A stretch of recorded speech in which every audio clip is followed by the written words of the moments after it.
ஊமையோ அன்றி செவிடோ அப்படின்னா, நம்ம ஆச்சாரியர்கள் பெரியவர்கள்லாம் என்ன பண்ணுவாங்களா, யாராவது முதல்ல சொன்னோம் இல்லையா, தீக்குறளை சென்றோதும்னு, யாராவது வந்து அந்த ஆச்சாரியர்கள்ட்டெல்லாம் வந்து அடுத்தவாளை பத்தி தப்பா பேசினா, சொல்லக்கூடாத விஷயங்களை சொல்லினா செவிடு மாதிரி கேட்காம இருப்பாங்களா? ஏங்க பதில் சொல்லுங்கன்னா ஊமை மாதிரி பதில் சொல்லாம இருப்பாங்களா? ஏன் அப்படின்னா, நல்ல விஷயங்களை கேட்பதற்கு தான் என் காது இருக்கு. நல்ல விஷயங்களை பேசுவதற்கு தான் எனக்கு வாய் இருக்கே ஒழிய, மற்றவற்றுக்கு என்னுடைய வாயோ, காதோ திறக்காது.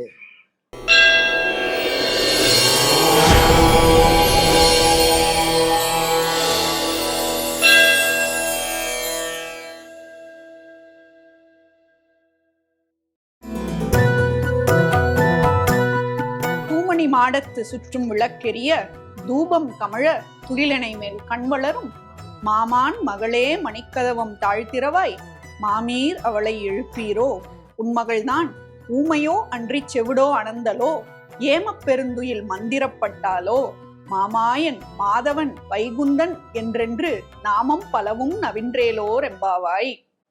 தெய்வத்தமிழ் டிவி நேயர்களுக்கு வணக்கம். இன்றைய தினம் 9வது பாசுரம்.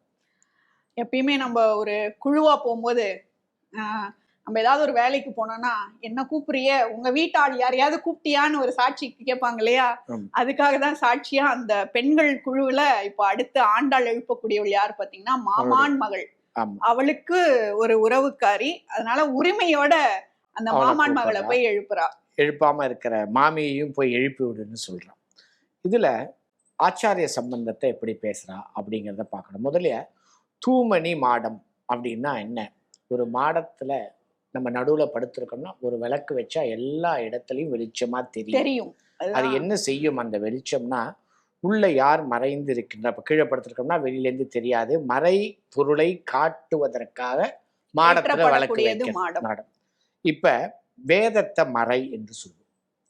அந்த வேதம் மறைத்து காட்டுவது யாருன்னா ஸ்ரீமன் நாராயணன் தான்.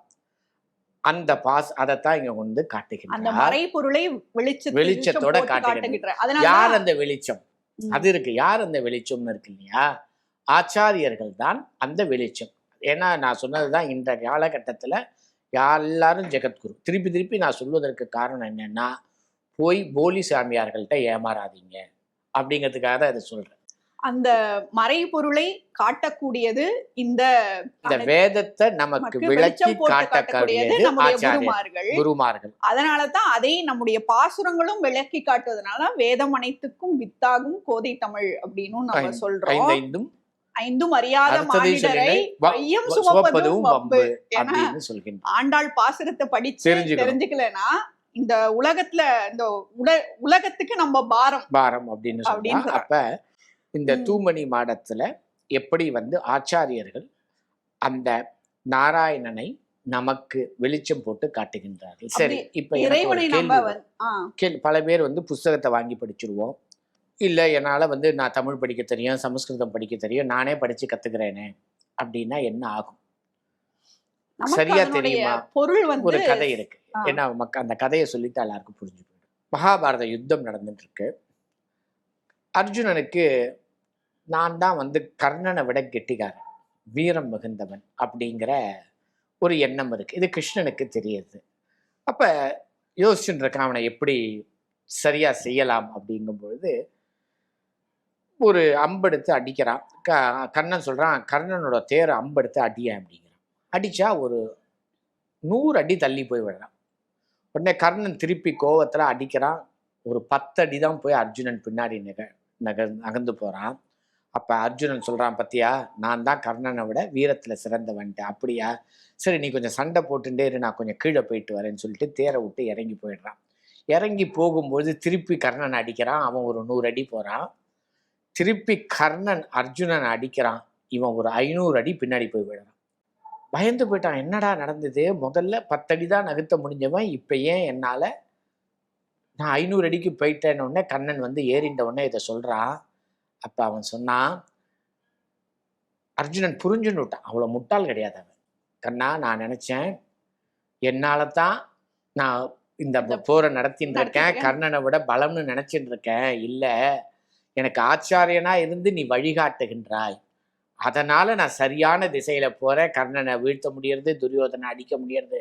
இதற்கெல்லாம் ஆச்சாரியனாக இருந்து நீ சொன்ன கீதை, ஆச்சாரியனாக இருந்து நீ வழி நடத்துவதுதான் என்னை சரியான இலக்கை நோக்கி நடத்துகின்றதுங்கிறத அர்ஜுனன் புரிஞ்சுண்டான்னு ஒரு கதையை சொல்வான். ஆக அப்படிப்பட்டவர்களாக ஆச்சாரியர்கள் அதனாலதான் ஆச்சாரியனுடைய அனுகிரகம் நமக்கு இருந்தால்தான் எது இறைவனுடைய திருவடின்னு நம்ம சரியா போய் சேர முடியும்.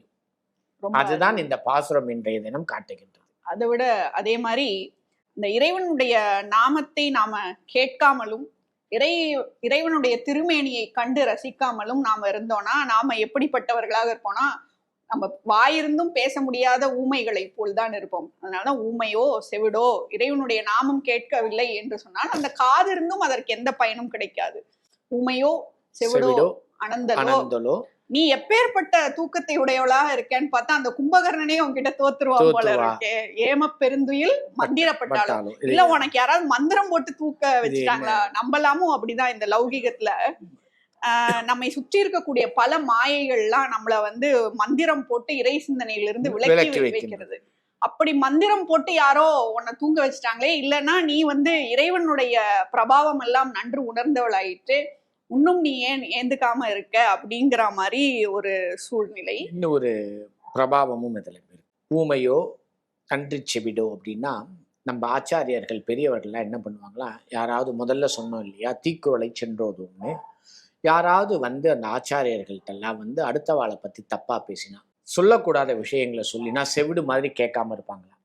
ஏங்க பதில் சொல்லுங்கன்னா ஊமை மாதிரி பதில் சொல்லாம இருப்பாங்களா? ஏன் அப்படின்னா நல்ல விஷயங்களை கேட்பதற்கு தான் என் காது இருக்கு, நல்ல விஷயங்களை பேசுவதற்கு தான் எனக்கு வாய் இருக்க ஒழிய மற்றவற்றுக்கு என்னுடைய வாயோ காதோ திறக்காது அப்படின்பதை சொல்லுவதாகவும் ஆச்சாரியனுடைய வைபவத்தை சொல்வது. இது பெருமாளுடைய வைபவத்தை தாண்டி ஆச்சாரியர்கள் எவ்வளவு உயர்ந்த குணத்தில் இருந்தார்கள் அவருடைய வைபவத்தை சொல்வதற்காகவும் இந்த ஊமையோ அனந்தலோ ஏமப்பெருந்தாலோ மாமாயன் மாதவன் வைகுந்தன் அவனுடைய நாமம் பலம் சொல்லி இதுதான் சொன்னேன் இல்லையா. ஒவ்வொரு பாசுரத்திலையும் மாயன் மாயன் முதல்ல மாயனை மண்ணுவடவரை இங்க அடுத்த ஒரு ஸ்டெப்பு மாமாயன் என்று அவனை வந்து ஒவ்வொரு கிரேடா ஏத்திண்டே போறான்.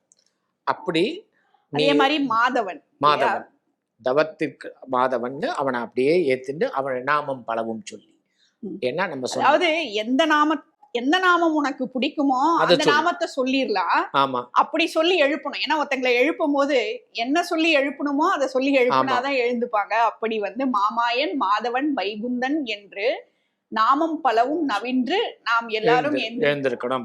அதாவது எழுந்திருக்கும் போதே இறை சிந்தனையோடு அறச்சிந்தனையோடு நாம் எழுந்தால் அன்றைய தினம் நல்ல நாளாக அமையும்.